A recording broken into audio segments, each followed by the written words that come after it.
Hello everyone, I am Adarsh Singh from RML NLU Lucknow. Law of टॉट की series को हम इस वीडियो में आगे बढ़ाएंगे और हम लोग इस वीडियो में देखेंगे टॉट ऑफ डिफेमेशन का पार्ट 2, जिसमें हम देखेंगे कि डिफेमेशन के डिफेंसेस क्या है। तो बेसिकली पार्ट 1 में हमने डेफिनेशन, एक्सप्लेनेशन एंड एसेंशियल करे थे लॉ ऑफ टॉट के डिफेमेशन पार्ट के। अब हम उसी का सेकेंड पार्ट करेंगे, जिसमें हम देखेंगे कि डिफेंसेस क्या होते हैं law of taught.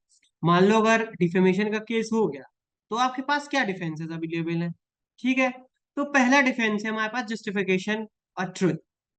Truth is always a defence. अगर आपने बोला है कि ये चोर है, आप दिखा दीजिए किसने चोरी करी थी, है ना, उसके कन्विक्शन या उसका चार्जशीट कुछ भी, है ना, एफआईआर रिपोर्ट में जिसमें बताया गया था कि इसको अक्यूज किया गया है चोरी के लिए। तो जस्टिफिकेशन इज अ ट्रुथ। अगर आप बोल रहे हैं कि इसको एड्स थी, ठीक है, ये पर्सन है जिसको एड्स है, आप दिखा दीजिए उसकी मेडिकल रिपोर्ट्स। समझ रहे हैं? तो truth is always a defence. दूसरा, फेयर कमेंट। अब हम देखेंगे आगे की स्लाइड्स में कि फेयर कमेंट में कमेंट का मतलब क्या होता है, समझ रहे हैं? फिर होता है प्रिविलेज। प्रिविलेज मतलब आपको वो प्रिविलेज मिला हुआ है, क्या आप बोल सकते हैं। समझ रहे हैं? कैसे मिला है, या तो एब्सोल्युटली मिला है या क्वालिफाइड तरीके से मिला है। चलिए, अब हम देखते हैं जस्टिफिकेशन या ट्रुथ। तो truth is an absolute defence if the statement made is authentic, then does not constitute defamation. मान लीजिए the burden of proof is on the defence. इसमें देखिए बर्डन ऑफ प्रूफ किसके पास है, तो it is on the defendant who is claiming the. For instance, X makes a statement in the interview about why indulging in gambling and Y files a suit against him. So X can justify or prove it, then Y's claim will be dismissed. समझ? चलिए, case देखिए, Radhe Shyam Tiwari ji versus Eknath का case है। क्या हुआ था? Defendant was an editor, printer and a publisher of a newspaper published a series of articles against the plaintiff. A block development officer के खिलाफ उन्होंने प्रिंट किया, क्योंकि जो प्लेंटिफ डिफेंडेंट था वो एडिटर था न्यूज़पेपर का। ठीक है, कि अलीज किया उन्हें, ये फॉल्स सर्टिफिकेट निकालते हैं, रिश्वत लेते हैं, करप्शन करते हैं। समझ रहे हैं?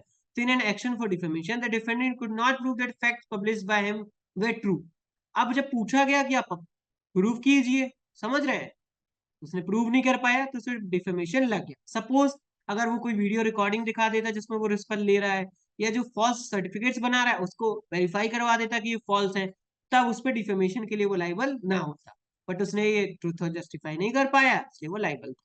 चलिए, अब हम देखेंगे कि फेयर कमेंट क्या होता है। सर कमेंट बता दीजिए। सर मैं फेसबुक इंस्टा पे तो खूब करता हूँ, ऐसे में फेयर कमेंट का क्या? तो देखिए, making a fair comment on a matter of public interest is a defence. Example for this defence to be available. अब इस फेयर कमेंट का डिफेंस हम कब लेंगे? तो जब comment, it must be a comment. Comment का मतलब expression of opinion rather than assertion of fact. आपका क्या ओपिनियन? आप बाहर निकले मूवी देख के, आपने बोला यार बढ़िया मूवी, अच्छी मूवी, मजा नहीं आया, तो ये क्या है? आपका बेसिक ओपिनियन है। अब फैक्ट नहीं बता रहे हैं कोई, ये जनरल सबको हो सकता है, बगल वाला जो निकल रहा है बोले क्या मूवी है भाई, मजा आ गया, आज तक ऐसी स्टोरी लाइन नहीं देखी, है ना। तो it must be your opinion. The comment must be fair. अब ऐसा नहीं कि आप मूवी देखे बिना ही बोल दिए कि ची ची ची ची यार क्या गंदी मूवी है ना। फेयर इन द सेंस कि आपने वो एक्सपीरियंस किया, आपने देखा हो, तभी तो आप फेयरली उसको बता पा रहे हैं, है ना। तो द मैटर, तीसरा एसेंशियल क्या है? The matter commented upon must be public interest. अब ऐसा कोई मैटर जिस पे अगर कमेंट कर रहे हैं तो वो पब्लिक इंटरेस्ट होना चाहिए। मूवी का तो जस्ट एन एग्जाम। ठीक है, चलिए आगे चलते हैं। अब हम देखते हैं कि it must be a comment. तो कमेंट क्या है? तो comment means an expression of opinion on certain fact. It must be distinguished from making a statement of fact. A fair comment is a defense by itself, whereas if a statement of fact that can be excused only if justification or privilege is proved regarding that.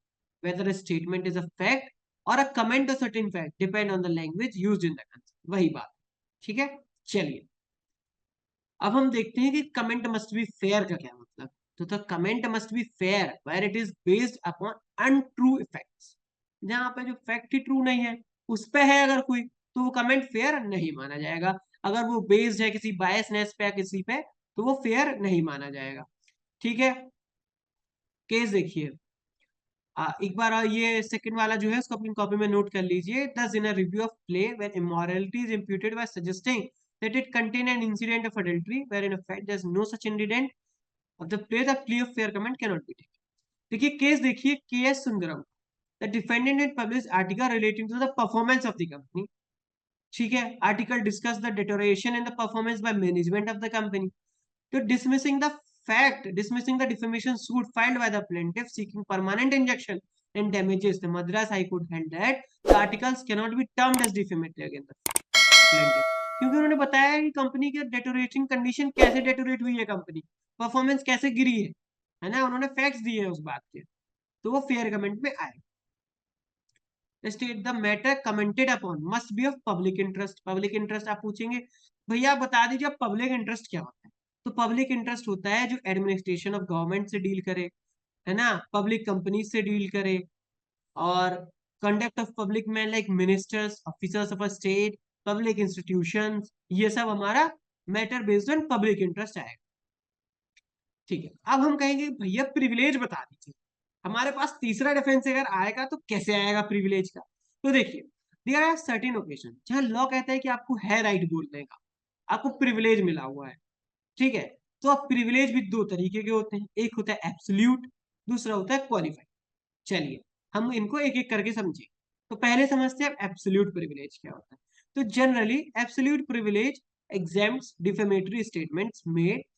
Absolute privilege का मतलब है जो आपको absolutely मिला हुआ है, जैसे judicial proceeding के अंदर, गवर्नमेंट ऑफिस में, legislator during debates in the parliament. आपने देखा होगा कि पार्लियामेंट के दौरान कुर्सियां फेंक रहे हैं, एक दूसरे को कुछ भी बुला रहे हैं ना.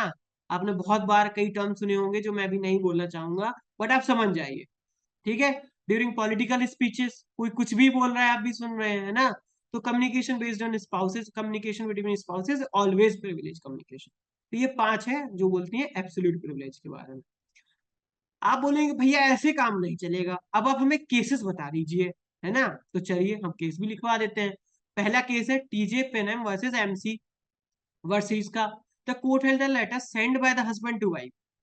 वो हस्बैंड टू वाइफ अभी हमने क्या बताया था आपको, एब्सोल्यूट प्रिविलेज, है ना. तो ये माना जाएगा कि इट्स नॉट अ डिफेमेट. दूसरा Chatterton versus secretary of state for India. इसमें क्या होता है, letter from secretary of the state to his parliamentary under secretary providing the material for answer to the parliamentary question was absolute. क्यों, parliament में जो भी बात करी गई है वो आपका क्या है, एब्सोल्यूट प्रिविलेज. ऐसी पार्लियामेंट प्रोसीडिंग में, parliament proceeding under article 105 sorry clause 2 of our constitution provide statement made by member of either house of the parliament or the publication by or under the authority of either house of the parliament, any report paper votes of proceeding cannot be questioned in the court of law because they are absolute privilege. चलिए आप बोलेंगे भैया absolute समझा दिया था, qualified भी समझा दिया. तो देखिए in certain cases the defenses of qualified privilege is also available. क्या है, generally such privilege is available. कब अवेलेबल है, जब स्टेटमेंट बनाया गया और डिस्चार्ज ऑफ ड्यूटी में, प्रोटेक्शन ऑफ इंटरेस्ट में, publication in the form of judicial parliamentary और अदर प्रोसीडिंग्स. देखिए मान लो अगर कोई बच्चा आपकी कोचिंग में आगे पढ़ता है, आपको पता है कि ये रेगुलर बच्चा है, आप उसके बारे में बोलिए कि ये बहुत इरेगुलर है, कभी क्लास टाइम पे नहीं आता है. ठीक है, अब वो कहे तुमने तो मुझे डिफेम कर दिया, मुझे नेक्स्ट कोचिंग वाले ले नहीं रहे हैं, कॉलेज में एडमिशन नहीं हो रहा है, आपने तो बर्बाद. तो क्या आपने क्वालिफाइड प्रिविलेज गेन कर लिया. एब्सोल्यूट प्रिविलेज क्या है जो आपको मिलता है, क्वालिफाइड प्रिविलेज क्या मिलता होता है जो आप एक सर्टेन पीरियड के टाइम के बाद आप गेन कर लेते हैं, है ना. तो वो है आपका qualified privilege. Just to avail this defence the defendant must prove, defendant को 2 प्रूव करने पड़ेंगे. क्या, the statement was made on a privileged occasion, क्योंकि वो डिस्चार्ज ऑफ ड्यूटी में था, पब्लिक इंटरेस्ट में था, या फेयर कमेंट या जुडिशियल प्रोसीडिंग. और दूसरा क्या होगा कि वो बिना मैलाइस के था, क्योंकि डिस्चार्ज ऑफ ड्यूटी में था, वो कोई मैलाइस नहीं थी उसमें. समझ रहे हैं. चलिए आगे चलते हैं. आप पूछे कि भैया अब इतना कुछ बता दिया है तो एब्सोल्यूट और क्वालिफाइड को थोड़ा एक पेज में डिफरेंशिएट कर दीजिए, मजा आ जाएगा. तो चलो हम डिफरेंशिएट कर देते हैं. तो defendant can avail the defence even when it has made false और डिफेमेटरी स्टेटमेंट, डिलिबरेटरी और मैलिशियस. तो एब्सोल्यूट में, अब एब्सोल्यूट में आप देखते हैं कि पार्लियामेंट में कुछ भी डिलिबरेटली और मैलिशियसली बोलते हैं तब भी वो डिफेंस ले सकते हैं, बट क्वालिफाइड में ये नहीं, उसमें मैलाइस काम नहीं करता. एब्सोल्यूट में it can be used as a defence in parliamentary, judicial, naval, military, state proceeding. जबकि qualified can be used as a defence in communication between the course of legal, social और मोरल ड्यूटी, है ना, self protection और protection of a common interest of public. ठीक है, जो copy में notes बना रहे हैं वो इसी को ऐसे ऐसे छाप दीजिए उसके फॉर्मेट में, टेबल फॉर्मेट में। ठीक है, चलिए। आप बोलेंगे भैया डिफेमेशन तो मैंने बहुत सुना है, आप टॉट में पढ़ा रहे हैं, कोई कह रहा था क्रिमिनल डिफेमेशन भी होती है, तो भैया आप दोनों में आंसर बता दीजिए। चलो हम वो भी बता देते हैं। तो डिफेमेशन टॉट, टॉट क्या है, सिविल। तो टॉट के अंदर देखो, अगर डिफेमेशन की वैल्यू बहुत हाई है, अब पीएम सीएम गवर्नर या किसी ऐसी पर्सनैलिटी को डिफेम करती है जो एक जनरल पब्लिक को अफेक्ट करती है, तो वो आती है क्राइम में, क्योंकि इसकी इंटेंसिटी चेक करी जाती है डिफेमेशन की। रेस्ट सिविल में। तो टॉट के अंदर जो आएगा वो सिविल रॉन्ग, जो क्रिमिनल के अंदर आएगा वो criminal offence which is bailable, non cognizable and compoundable. चलिए, दूसरा डिफरेंस है टॉट वाली डिफेमेशन का सिविल डिफेमेशन का, it's based on taught law. ठीक है, जबकि defamation under the taught crime it is based on section 499 and 500 of IPC, जो क्रिमिनल एक्ट में डिफाइंड है। तीसरा, civil defamation provide redressal to the plaintiff by awarding damages in the form of monetary compensation, while criminal में क्या होता है, seek to punish the offender। Civil में defame करते हैं तो आपको पैसे देके छूट जाएंगे, मतलब आप कुछ को मॉनेटरी रिलीफ देना होगा, कंपनसेशन, जबकि आपको क्रिमिनल में आपको जाना होगा जेल। समझ रहे हैं? The damages are awarded in the basis of probabilities civil में, जबकि क्रिमिनल में क्या होता है, the offence of defamation has to be established, क्योंकि हर बार हमेशा याद रखिएगा, आपको आगे भी काम आएगा, क्रिमिनल में कोई भी चीज बियॉन्ड रीजनेबल डाउट प्रूव की जाती है, तो डिफेमेशन भी सेम है।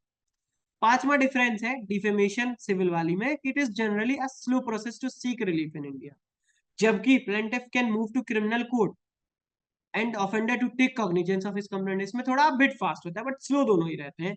Just my hashtag opinion. ठीक है, अ पर्सन फाउंड गिल्टी, ये सारा एज इट इज कॉपी में लिख लीजिएगा और एज इट इज छाप दीजिएगा पेपर में, क्योंकि आप, और आप समझ के लिखिएगा, क्योंकि आप देख रहे हैं टॉट क्या है, सिविल है, तो सिविल वो क्रिमिनल, सिविल है तो टॉट लॉ से गवर्न होगा, क्रिमिनल है तो आईपीसी से गवर्न होगा, सिविल है तो मॉनिटरी मिलेगा, क्रिमिनल है तो पनिशमेंट मिलेगा। समझ रहे कितना इजी है उसको समझना? ठीक है, लास्ट देखिए, a person found guilty can be penalised only by making him pay damages, फिर से वही डैमेजेस पे करे जाएंगे, बल्कि इसमें इम्प्रिजनमेंट भी हो सकता है, ठीक है, फाइन भी दिया जा सकता है, या दोनों हो सकता है। तो हमारा topic as a defamation under the टॉट खत्म होता है। हमने इसमें डिफरेंसेस किए हैं, सब किए हैं कि क्या डिफरेंस होगा टॉट और क्राइम में अंडर द टॉपिक डिफेमेशन। अगर फिर भी आपको कुछ डाउट है, क्वेरी है, तो आप हमें मेल कर सकते हैं या हमारे इंस्टाग्राम पे हमें डायरेक्ट मैसेज कर सकते हैं। Thank you.